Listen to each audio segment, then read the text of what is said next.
वो कितना भी गिराने की कोशिश करें उसको, जिसको परमेश्वर ने उठाना है, गिरा नहीं सकते। एनवी तब आती है जब व्यक्ति को लगता है जो मेरा था वो उस व्यक्ति को मिल गया। Can I tell you, God has never delivered your mail to someone else. परमेश्वर ने कभी भी आपकी चिट्ठी जाकर के किसी और के हाथ में नहीं थमाई है। If somebody else in your neighborhood got the package, rejoice because God is in the neighborhood.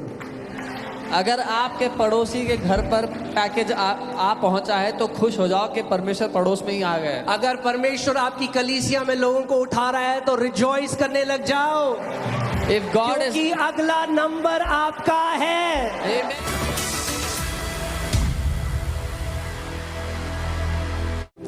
हम प्रभु नम्रता के साथ आपकी उस उपस्थिति में आते हैं। With humility we come into your presence, Lord. प्रभु ये जानते हुए कि हर एक अच्छा दान और वरदान आपकी ओर से आता है। Knowing this, that every good and perfect gift comes from you. प्रभु मैं प्रार्थना करता हूँ कि तू आज हम सबकी समझ को खोल दे। Lord, I pray that you open our understanding today. हमारे कानों को परमेश्वर तू आज खोल दे, That you would open our ears today. कि हम तेरे वचन को और तेरे हृदय को जान सकें। That we would know your word and we would know your heart. तू हमें अंधकार से निकाल कर ज्योति में ला चुका है परमेश्वर। Father, you have translated us from the kingdom of darkness into the kingdom of light. कोई भी ऐसा झूठ जो हमने विश्वास किया है, मैं प्रार्थना करता हूं कि आज तेरा वो तेज जो तेरे सिंहासन से निकलता है परमेश्वर, वो आज हर एक उस अंधकार को नाश कर दे। Any lie that we have believed, Father, we pray that that glory that proceeds from your throne would wipe away that lie from our Prabhu lives. मैं प्रार्थना करता हूं कि आज का वचन सटीकता के साथ उतरेगा परमेश्वर, और हर एक सुनने वाले को बहुत आशीष मिलेगी। I pray that the word today will come down with accuracy and bless everyone who is hearing. प्रभु यीशु मसीह के नाम में, In Jesus' name. और कलीसिया कहे आमेन। आप सब बैठ सकते हैं। You all can be seated. Okay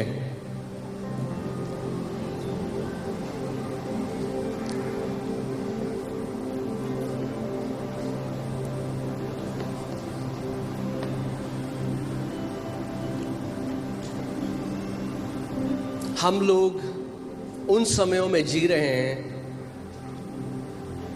जब हम जानते हैं कि प्रभु यीशु मसीह का आना नजदीक है। We are living such times when we know that the return of our Lord Jesus is imminent and soon. आमीन। और इसीलिए हमें एक ऐसी कलीसिया रहना है जो तैयार है। So we have to remain as a church who is ready for Him. हमें एक ऐसी कलीसिया रहना है जो पिता के हृदय को जानती है। A church that knows the heart of the Father. आमीन। सो वचन में जाने से पहले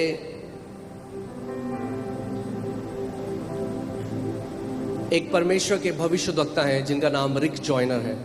Before we go into the word, there is a prophet of God. His name is Rick Joyner. और उनको प्रभु यीशु मसीह ने सीरीज में, बहुत सारी सीरीज में दर्शन दिए। And the Lord gave him many visions, one after the other in a series. और उन्होंने उन जो दर्शन उनको मिले, उन्होंने उसको उस पे एक पुस्तक लिखी। And the visions that he received, he wrote a book on those visions. और वो इतनी शक्तिशाली है, And it is such a powerful book. और मैं उसका एक अंश आपके सामने पढ़ना चाहता हूँ। I want to read a portion of that book to you. आमीन। ध्यान धरकर इसको सुनिएगा। Hear it carefully. ये ऐसे उनका दर्शन इस तरीके से शुरू होता है। This is how his vision started. शैतान की सेना इतनी बड़ी थी कि जहां तक मैं देख सकता था वहां तक फैली हुई थी, या अलग अलग भागों में विभाजित थी, जिनमें से प्रत्येक ने अलग अलग झंडे उठाए हुए थे। सबसे आगे की टुकड़ियां घमंड, झूठी धार्मिकता, मान सम्मान, स्वार्थी महत्वाकांक्षा, अधर्मी न्याय और ईर्ष्या के झंडे तले मार्च कर रहे थे। सो उन्होंने देखा कि दुष्ट आत्माएं हैं जो परमेश्वर के लोगों के विरोध में एक बड़ी सेना है So he saw a huge army of demonic spirits against the people of God. मेरी दृष्टि के दायरे से परे इन दुष्ट टुकड़ियों के अलावा और भी कई टुकड़ियां थी, लेकिन ये जो आगे चल रही थी नरक से आई सारी टुकड़ियों में सबसे शक्तिशाली लग रही थी। इस सेना का मुखिया स्वयं शैतान था, जो भाइयों पर दोष लगाने वाला है।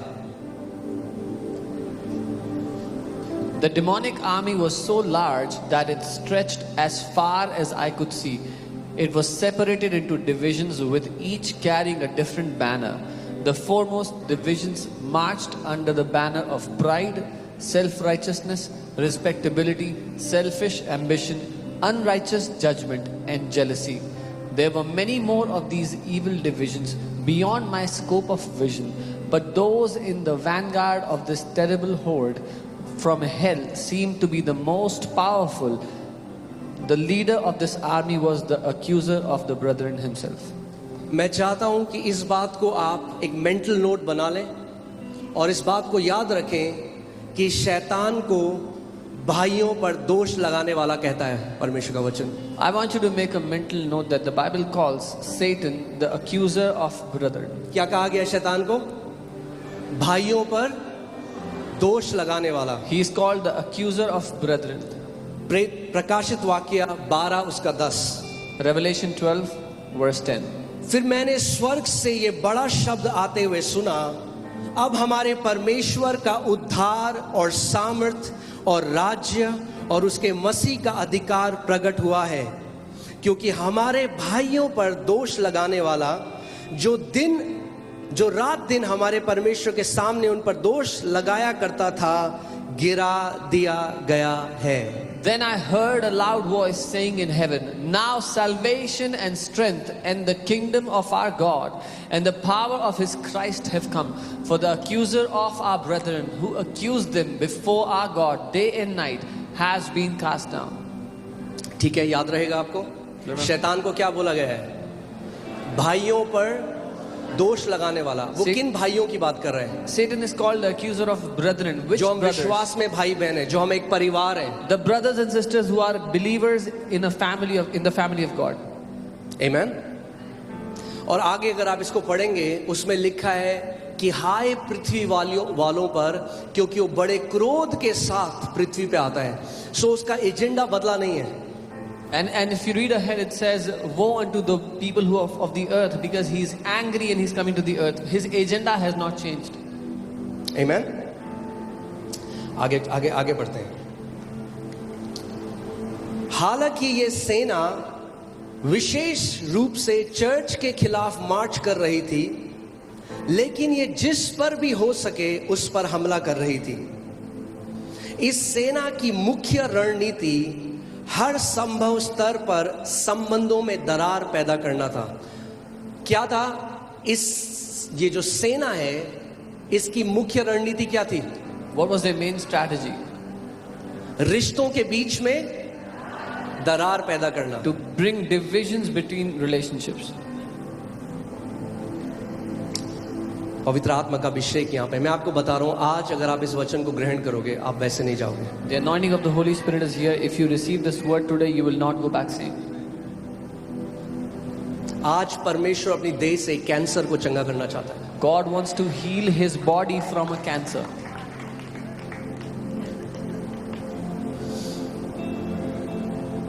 इस सेना की मुख्य रणनीति हर संभव स्तर पर संबंधों में दरार पैदा करना था, अलग अलग कलीसियाओं के बीच में। So this is what devil wants. ये है जो शैतान करना चाहता कि है। एक चर्च दूसरे चर्च से लड़ाई करे, That one church would fight another एक church. पास्टर दूसरे पास्टर से लड़ाई One करे, pastor would fight another एक pastor. कलीसिया दूसरे कलीसिया को अपना दुश्मन देखे। One church would see another church as their enemy. क्या उसी पिता ने हम सबको नहीं बुलाया? It's not the same Father called क्या all उसी of us. लहू से हम सब नहीं धोए गए? Are we not washed by the same blood? हमारी कलीसियाओं के नाम अलग अलग हो सकते हैं, The names of our churches can be different, है तो हम उसी की कलीसिया, but we are all His है तो हम church. उसी का परिवार। All of us are His family. This is what Satan wants. ये है जो शैतान चाहता है। एक कलीसिया दूसरी कलीसिया से लड़ाई करे, One church fighting against another church.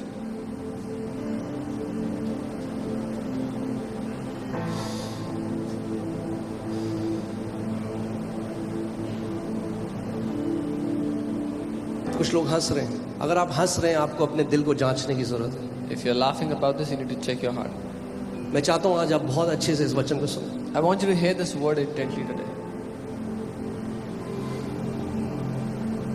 अलग अलग कलीसियाओं के बीच में, Between different churches. एक कलीसिया और उसके पास्टर के बीच में,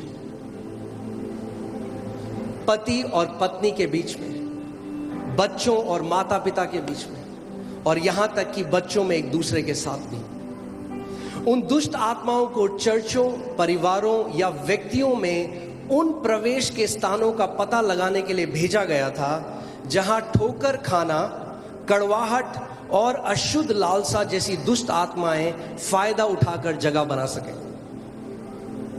Although this army was marching specifically against the church, it also was attacking anyone else that it could. The primary strategy of this army was to cause division on every possible level of relationship. Churches with each other, congregations with their pastors, husbands and wives, children and parents, and even children with each other. The scouts were sent to locate the openings in churches, families or individuals that such spirits as rejection, bitterness and lust could exploit and enlarge. परमेश्वर का वचन हमें कहता है शैतान को जगह ना दो। The word of God tells us, do not give any space to the यानी devil. हम शैतान को जगह दे सकते हैं, That means we can give a space to the devil. और वो जगह ढूंढ रहा है And he is looking for a place. कि कैसे मैं एंटर करूं इस कलीसिया में, कैसे मैं एंटर करूं इस परिवार में और नाश कर दूं इनको। Then how can I enter this church? How can I enter this family and destroy them? ये सुनिए, Hear this. इस दर्शन की सबसे चौंकाने वाली बात यह थी कि यह सेना घोड़ों पर नहीं बल्कि मुख्य रूप से मसीहों पर सवार थी। This demonic forces were not riding on demonic horses, but they were riding on Christians. ये जो दुष्ट की सेना थी, ये दुष्ट घोड़ों पर नहीं थी लेकिन मसीहों के ऊपर सवार होकर आ रही थी। उनमें से ज्यादातर लोग अच्छे कपड़े पहने हुए थे, सम्मानित और पढ़े लिखे थे। ऐसा लग रहा था कि वह जीवन के हर क्षेत्र के प्रतिनिधि थे। यह स्पष्ट था कि वह दोष लगाने वाला केवल मसीहों का इस्तेमाल करके ही उनके भाइयों के खिलाफ युद्ध कर सकता था।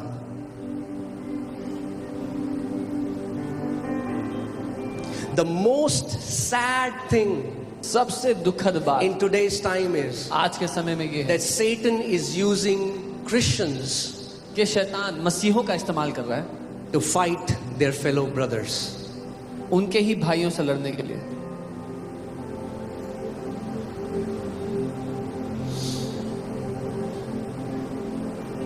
और इसीलिए आगे की टुकड़ियों में हर कोई मसीह था या कम से कम मसीह होने का दावा करता था। The most shocking part of this vision was that this horde was not riding on horses but primarily on Christians. Most of them were well dressed, respectable and had the appearance of being refined and educated. But there also seemed to be representatives from almost every walk of life. It was apparent that the only way the accuser could do this was to use Christians to war against their own brethren. And that is why almost everyone in the forward divisions was a Christian or at least a professing Christian. Amen.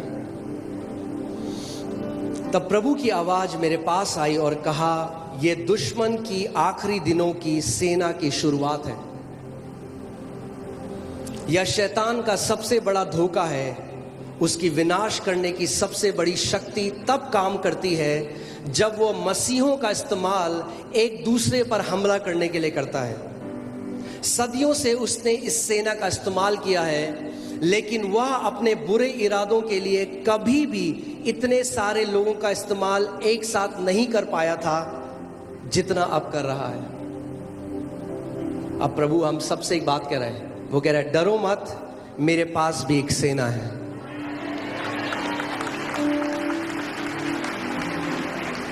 वो कह रहा है मेरे पास भी एक सेना है। अगर दुष्ट आत्माएं मसीहों का इस्तेमाल कर सकती हैं तो परमेश्वर भी अपने लोगों का इस्तेमाल करेगा। If demonic spirits can use believers, then Jesus will also use his people. ये हमारे ऊपर निर्भर करता है कि हम कौन सी सेना की तरफ होना चाहते हैं। It depends on us which army do we want to be a part of. परमेश्वर की सेना की तरफ To the army of जो God कहता है एक दूसरे पर दया दिखाओ, that says be merciful to क्षमा one करो another, और प्रेम करो, forgive and love. या शैतान की सेना की तरफ जिसको भाइयों पर दोष लगाने वाला कहा गया है। Or the army of the devil that is called the accuser of brothers. डरो मत, मेरे पास भी एक सेना है। अब तुम्हें खड़े होकर लड़ना चाहिए क्योंकि इस युद्ध से छिपने के लिए अब कोई जगह नहीं है।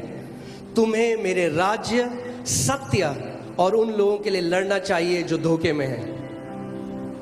Then the voice of the Lord came to me saying, this is the beginning of the enemy's last day army. This is Satan's ultimate deception. His power, his greatest power of destruction is released when he uses Christians to attack one another. Throughout the ages, he has used this army, but never has he been able to use so many of his evil purposes as he is now. Do not fear, I have an army too.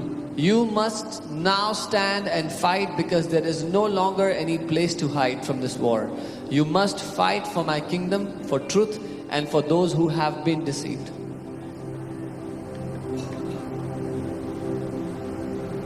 मैं ये प्रार्थना करता हूं कि आज का ये वचन उस धारदार हथियार की तरह होगा जो इस आत्मा के दिल को छेद करके कई मसीहों को आजादी देगा। I pray that today's word will be that two-edged sword, that weapon that will pierce through this demonic spirit and give freedom to many believers. आप जानते हैं परमेश्वर की देह में भी एक धुन है, एक कैंसर है जो लगा है, You know, there's a cancer in the body of Christ. और परमेश्वर उसको चंगा करना चाहता है। And God wants to heal that. नीति वचन 14 उसका 30। Proverbs मैं- 14. Let me read it in NLT. It says, a peaceful heart leads to a healthy body. Jealousy is like cancer in the bones. एक शांति से भरा हृदय एक स्वस्थ शरीर को उत्पन्न करता है, उसकी ओर ले जाता है, लेकिन ईर्ष्या कैंसर की तरह है हड्डियों के लिए, जिसको गला देती है। इस दर्शन में उन्होंने देखा कि शैतान के पीछे जो सबसे आगे दल का जो नेता था वो जेलसी था, In this vision he envy saw, था। in this vision he saw that the leader of this army after the devil, after Satan, was envy, jealousy. हम हमेशा सोचते हैं पाप ये है कोई शराब पी रहा है, हम सोचते हैं पाप ये है कोई व्यभिचार कर रहा है। We always think sin is if someone's drinking alcohol, someone's doing adultery. But ईर्ष्या करना, जेलसी करना वन ऑफ द मोस्ट रिचेड, एक घृणित पाप है। But jealousy and envy is the most wretched sin. Amen. I want to tell you how it starts. मैं आपको बताना चाहता हूँ ये शुरू कहाँ होता है, कैसे होता है। Okay, but let me just define what jealousy and envy is. पर पहले मैं परिभाषित करूंगा कि ईर्ष्या और जलन का अर्थ क्या है। Jealousy desires what someone else has. ईर्ष्या वो चाहता है जो किसी जलन वो चाहता है जो किसी और के पास है। Jealousy desires what someone else has. जलन वो चाहता है जो किसी और के पास है। It's not bad to desire what someone else has. बुरा नहीं है वो चाहना जो किसी और के पास है। But if your heart attitude is right, पर अगर आपका दिल का रवैया सही है, the Lord can give you the same thing. प्रभु आपको वही दे सकता है जो उसके किसी और के पास है। But hear this. सुनिए, Jealousy is a negative emotion. जलन एक नकारात्मक भावना है। You like what a person has, but because you don't have what he has, you don't like him. आपको वो पसंद है जो किसी और के पास है, पर क्योंकि वो आपके पास नहीं है इसीलिए अब आपको वो व्यक्ति पसंद नहीं आ रहा है। Now hear this. सुनिए, But envy is different. पर ईर्ष्या अलग है। Jealousy just desires what other person has. जलन सिर्फ चाहता है जो किसी और के पास है, But envy is jealousy with hatred. पर ईर्ष्या है जब जलन में नफरत मिला दी जाए। Envy is jealousy with malice. ईर्ष्या है जब जलन में गंदगी डाल दी जाए और उसको मैला कर दिया जाए। Envy is jealousy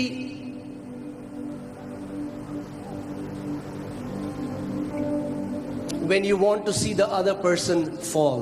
जब कोई चाहे कि दूसरा व्यक्ति है वो गिर जाए या उसके साथ बुरा हो जाए। When a person becomes envious, he becomes bitter.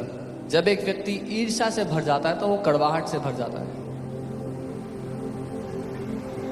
Jealousy is feeling threatened by someone else. जलन है किसी से, आप किसी को देख करके आप घबराते हैं कि उसके पास है कुछ। And do you know what the crazy thing is? You don't feel jealous from somebody who has less than you, और हैरानी की बात यह है कि आपको उस व्यक्ति से जलन नहीं होगी जिसके पास आपसे कम है कुछ, or who is below you. या जो आपसे नीचे है स्तर। You're always jealous of someone who has more than you or who is above you. आप हमेशा उससे जलन करोगे जो आपसे ऊपर है या आपसे ज्यादा है जिसके पास। Jealousy flows from bottom to top. जो ईर्ष्या है, जो जलन है, वो नीचे से ऊपर की ओर बहती है। Grace flows from top to bottom. अनुग्रह है ऊपर से नीचे की ओर बहता है। Amen. So let me define envy. Envy is a strong feeling of anger, resentment, bitterness or hatred. ईर्ष्या है एक ऐसी ठोस भावना जहां आपको किसी को देख के नफरत होती है, गुस्सा आता है, क्रोध आता है, आप उनको घात करना चाहते हैं। ईर्ष्या वो नकारात्मक भावना है जो आपके अंदर आती है क्योंकि आप किसी और के गुण, उनकी सफलता, उनके पास जो संपत्ति है या उनका जो स्तर है, उसकी वजह से एक नकारात्मक भावना जब आपके अंदर आती है। Envy is that emotion that comes into you because of someone's virtues, someone's success, their status or where they are in their life. मगर ईर्ष्या केवल वहां तक खत्म नहीं होती। But envy does not end there. Envy plants in you a desire and is only fulfilled when you see that person losing or is falling down. ईर्ष्या आपके अंदर एक ऐसी चाहत डाल देता है जो तभी पूरी हो सकती है कि जब आप उस व्यक्ति को गिरते हुए या जिंदगी में ठोकर खाते हुए, नाश होते हुए देख रहे हो। Can I tell you something? We all have been jealous at some time. हम सब जिंदगी में कभी ना कभी जलन रखे हैं किसी Is से। it true? है कि If you have been jealous, ever show me your hand. अगर कभी किसी को देख के जलन की है तो अपना हाथ दिखाओ। Okay? So this word is for all of us. तो ये वचन हम सबके लिए We है। have been jealous. हम सब ने जलन किया किसी को देख के। But for some people, लेकिन कुछ लोगों के लिए they kept that jealousy in their heart until it became evil and wicked and turned into envy.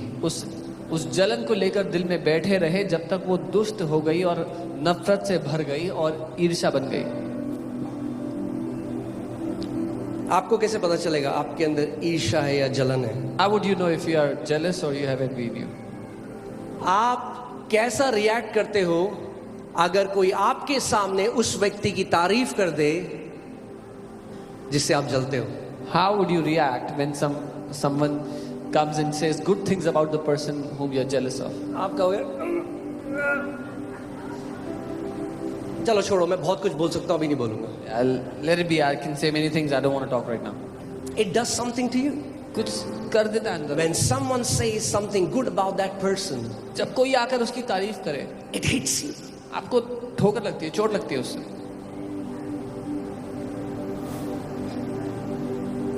Envy wants to downplay the integrity, the character and the achievements of that person. ईर्ष्या चाहता है कि उस व्यक्ति का जो चरित्र है, जो उसकी सफलता है, जहां वो जिस मुकाम पर है, उसको कैसे भी करके नीचे दिखाया जाए। अगर मैं उसको पसंद नहीं करता, If I don't like that guy, तो परमेश्वर भी उसको पसंद नहीं करता होगा। then God also must not like that guy. और फिर इसका मतलब परमेश्वर की तरफ से तो है ही नहीं वो बंदा। So that means that person is not from God at all. तो वो जो ऊपर जा रहा है जरूर कुछ गलत करा होगा इसने, तभी ऊपर जा रहा है. So he who is successful must have done something wicked. That is why he is successful. Let me tell you the life cycle of envy. मैं आपको ईर्ष्या का जो जीवन कैसे चलता है वो बताता हूँ. It starts with comparison. वो तुलना करके शुरू होता है. If you are a person who is always comparing yourself with others, you are a perfect candidate for envy. अगर आप एक ऐसे व्यक्ति हो जो हमेशा अपनी तुलना दूसरों से करते रहते हैं तो आप एक बहुत अच्छे कैंडिडेट हो ईर्ष्या के लिए. Thank you for this thundering silence. इस घनघोर सन्नाटे के लिए धन्यवाद.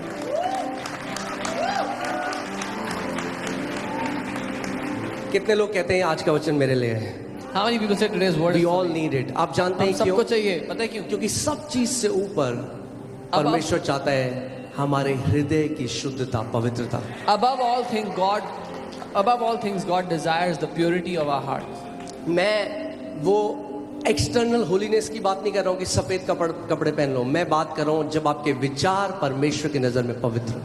I'm not talking about the external holiness that you put on white clothes, but I'm saying before the eyes of God, your heart, your thoughts are pure.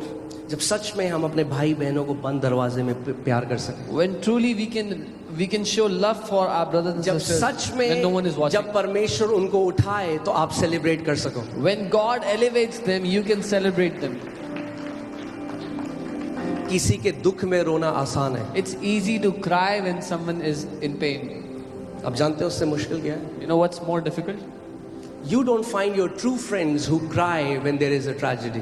सच्चे दोस्त तब नहीं पता लगते जो आपके साथ दुख में रोते हैं. Your true friends are those who can celebrate when God lifts you up. सच्चे दोस्त तब पता लगते हैं जब परमेश्वर आपको उठाता है, महान बनाता है, तो जो साथ में आनंद मनाते हैं आपके.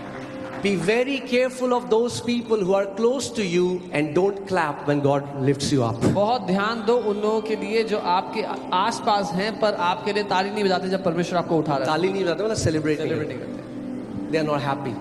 वो खुश नहीं होते हैं. You bought a new car, they're like, नई गाड़ी ली आपने, hey, thank you. अच्छी है, अच्छी है. Why? क्यों? Because comparison always leads to competition. क्योंकि तुलना करना हमेशा आपको दूसरे के विरोध में लाएगा. उसका And when you compete with someone, जब आप किसी के प्रतिद्वंदी बन and जाओगे when God lifts them up, और परमेश्वर उनको उठाता है, you feel you are losing. आपको लगेगा कि आप हार रहे हो. You see their victory as your defeat. आपको उनकी जीत अपनी हार जैसी दिखने लगेगी. हालेलुया. सब सही है अभी तक? हाँ, चल रही हैं छुरियां.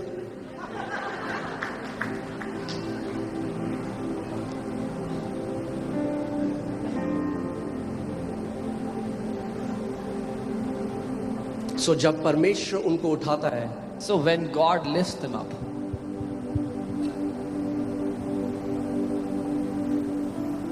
कुछ होता है. something happens here. दोस्तों के बीच में होता है, Even among friends, पति पत्नी के बीच में होता है. even between husband and wife. ऐसा होना नहीं चाहिए, मगर पास्टरों के बीच में भी होता है. It shouldn't happen in this way, but even between pastors. Businessman के बीच में होता है, Between businessmen, डॉक्टर्स के बीच में होता between doctors, है, लॉयर्स के बीच में होता है. between lawyers.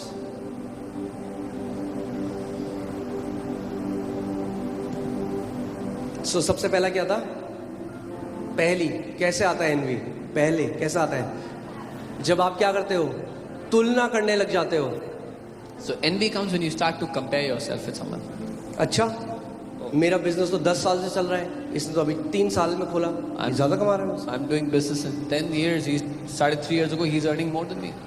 तुलना You start to compare. तुलना करना चला जाता है उस व्यक्ति के विरोध में खड़े हो जाने के. Comparison takes you to take a stance against that person. आमेन. और जब आप उसको अपना विरोधी देखने लग जाते हो तो फिर आ जाती है jealousy. When you start seeing them as your opponent, then jealousy steps in. Hindi में इसका बहुत ही बढ़िया जो शब्द लिया है, बहुत बढ़िया बोला, जलन. Yeah, बोलते ना पेट में जलन हो रही है, the Hindi word is it means burning. Acidity, Burning पेट में जलन हो रही है. Jealousy is acidity in the soul. Yeah. So जलन जो है वो आपके प्राण में वो जलन की तरह है. और किसी इनो से जाएगी नहीं हो, There is no eno good enough for it. केवल परमेश्वर के वचन से जाएगी. Only by the word of God. जलन, व्यक्ति दूसरा बढ़ रहा है, ये जल रहा है. The other person is growing in life and this guy is just feeling jealous. जलन तक ठीक है. It's okay to be jealous. Envy बहुत ही घृणित है. Envy is एनवी क्या करती है? अब जब ईर्ष्या आ जाती है, ईर्ष्या कहती है ये बढ़ रहा है ना, when envy comes in, it says if someone is being elevated, उस व्यक्ति को लगता है मैं कम हो रहा हूं. so this guy sees तो I am एक ही reducing. तरीका है, There's only one way. मैं कुछ ऐसा करूंगा कि मैं इसको नीचे गिराऊं. I will do something to make this guy fall. तो झूठी अफवाहें फैलाना, So they start to spread false rumors about. किसी के पास जाके बोलना, अरे They तुझे go to पता है some- वो व्यक्ति ऐसा है? Oh, you know this guy is क्यों? like this. Why? बोलेगा अच्छा मुझे नहीं पता Oh, था. I didn't know he's like अरे this. मैं बताता हूं. I'll tell you. मगर अगर जब ये विश्वासी ये चीज करते हैं, वो एक चीज भूल जाते हैं कि यहोवा ध्यान धरकर उनकी सुनता था. But when believers do this, they forget one thing, that God was hearing their words intently. वो कितनाने की कोशिश करें उसको जिसको परमेश्वर ने उठाना है, गिरा नहीं सकते. No matter how much they try to cause the downfall of the one whom God has elevated, they will not. मुझे be बहुत able. बुरा लगता है उन लोगों के लिए, बेचारे. I feel very bad for them. वो जानते ही नहीं है, वो अपनी टीम के विरोध में हो रहे हैं. They don't even know they are against their own team.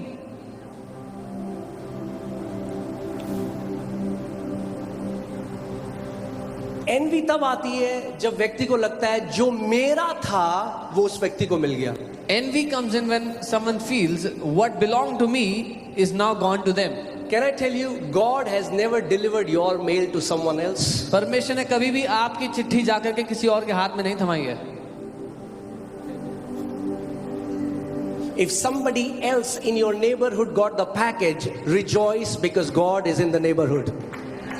अगर आपके पड़ोसी के घर पर पैकेज आ पहुंचा है तो खुश हो जाओ कि परमेश्वर पड़ोस में ही आ गया है. अगर परमेश्वर आपकी कलीसिया में लोगों को उठा रहा है तो रिजॉइस करने लग जाओ, If God is, क्योंकि अगला नंबर आपका है. Amen.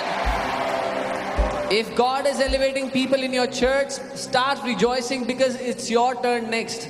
क्यों? क्योंकि परमेश्वर का वचन कहता है, He is not a respecter of persons. Why? Because the Bible says वो पक्षपाती नहीं है लोगों के बीच में.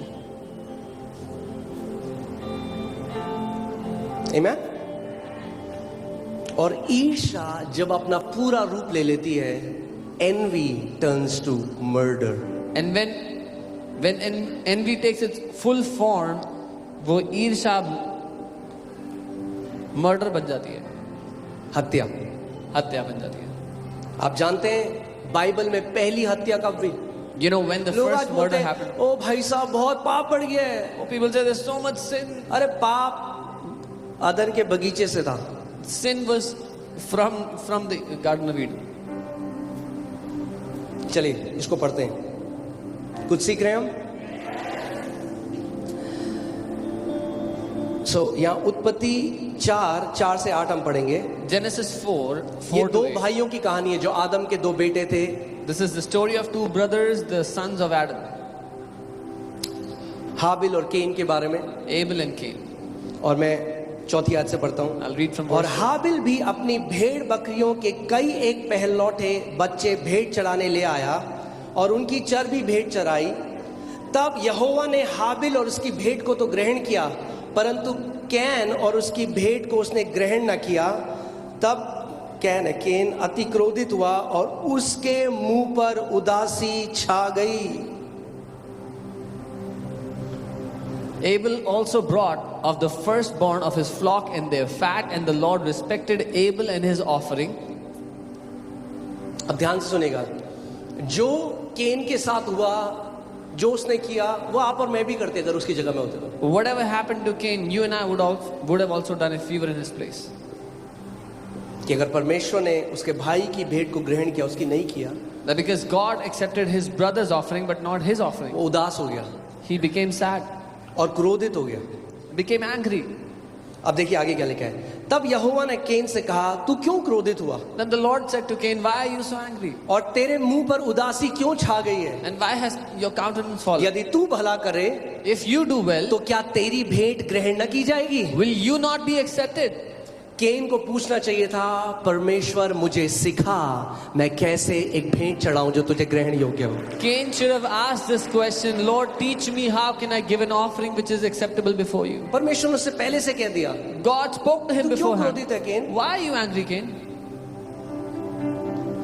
ध्यान सुनिए, और यदि तू भला ना करे तो पाप द्वार पर छिपा रहता है और उसकी लालसा तेरी ओर होगी और तुझे उस पर प्रभुता करनी है। And if you do not do well, sin lies at the door and its desire is for you, but you should rule over it. और ये जो शब्द यहाँ पे पाप है, ये इब्रानी शब्द खताव है, जिसका रूट वर्ड है ऑफेंस या ठोकर, कड़वाहट, बुरा मान जाना। And the Hebrew word sin here is the word khatao, which means offense या ठोकर खाना. और परमेश्वर ने जो कैन से कहा, आज वो हमारे से भी कह रहा है कि हमें इस ऑफेंस के ऊपर जय पानी है, प्रभुता करना है। And the Lord is telling us the same thing which He told Cain, that we have to rule over this offense.